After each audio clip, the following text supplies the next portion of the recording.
Assalamualaikum warahmatullahi wabarakatuh. Perkenalkan, saya Andi Siti Nurhafnisa, mahasiswa Universitas Negeri Makassar, Fakultas Matematika dan Ilmu Pengetahuan Alam jurusan Biologi.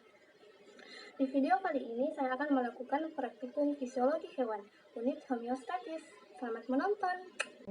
Setelah semua alat dan bahan siap, pada kegiatan pertama alatnya berupa gelas air mineral sebanyak 3 buah, jarum pentul, sedotan transparan 3 buah, lilin secukupnya, korek api, pistar, gunting, dan stopwatch. Bahannya sendiri berupa telur, larutan aquades, larutan NaCl, 0,5% dan 2%. Nah, pada kegiatan kedua, alatnya berupa meja bedah secukupnya, gunting, penggaris, gelas ukur, karet gelang sebanyak 6 buah, pipet tetes, tabung reaksi sebanyak 3 buah, rak tabung reaksi, dan spidol.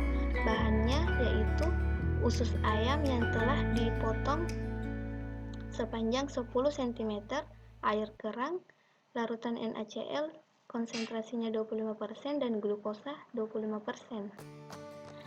Langkah pertama, siapkan 3 wadah gelas air mineral. Selanjutnya isi dengan larutan dan berikan tanda. Pertama aquades, kedua larutan NaCl yang konsentrasinya 0,5% dan larutan NaCl yang konsentrasinya 2%.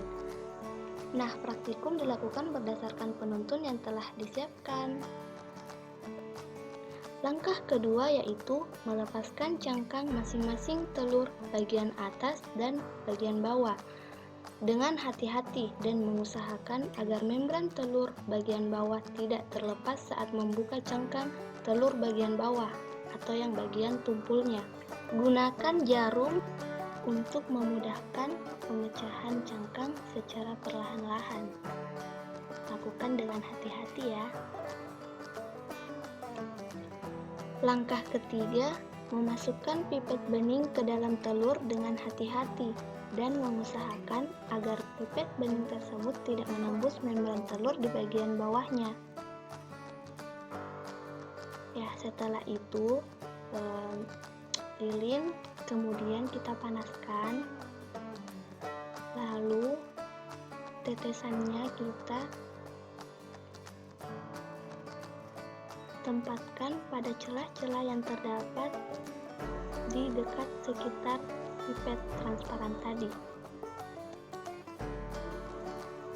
Tutupi semua celahnya ya, agar tidak terlihat. Lakukan dengan hati-hati agar api tidak mengenai pipet. Setelah itu, masukkan telur tersebut ke dalam gelas yang telah terisi aquades.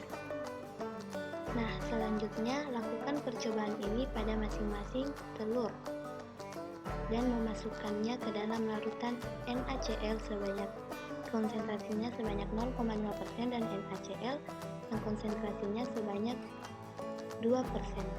Jangan lupa catat dan ukur permukaan awal larutan pada pipet. Oke, langkah yang terakhir, mengamati dan mengukur perubahan tinggi larutan pada pipet transparan untuk tiap-tiap telur dalam interval waktu 5 menit selama 12 kali pengulangan. Pada kegiatan kedua, langkah pertamanya yaitu sediakan 3 rak tabung reaksi yang telah diisi air kira-kira setengah dari tinggi tabung reaksi tersebut. Nah, rak tabung reaksinya jangan dilupa ya. Di sini saya menggunakan gelas sebagai pengganti rak tabung reaksi yang tingginya hampir sama dengan tabung reaksi untuk mencegah kemungkinan terburuk terjadi, yaitu tumpahnya air dalam tabung reaksi. Langkah kedua yaitu siapkan usus ayam yang telah dipotong sepanjang 10 cm sebanyak 3. Lalu cuci bersih usus ayam dan keluarkan semua kotoran yang ada di dalamnya sampai tidak ada yang tersisa. Selanjutnya, ikatlah salah satu ujung dari usus ayam tersebut, ikat dengan erat agar tidak ada celah untuk larutan nantinya bisa keluar dalam usus ayam. Langkah yang ketiga yaitu memasukkan ke dalam masing-masing usus ayam yang telah diberikan perlakuan 1 dan 2 dengan larutan NaCl, glukosa, dan air keran dengan menggunakan pipet tetes sampai agak terisi penuh. Lalu mengikat ujung lainnya menggunakan karet gelang dengan erat agar larutan yang ada di dalam usus ayam tidak dapat keluar.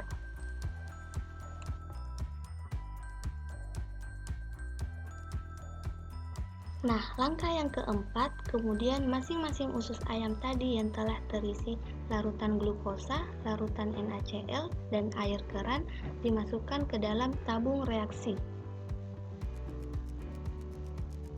Lalu menandai permukaan awal air pada tabung reaksi tersebut.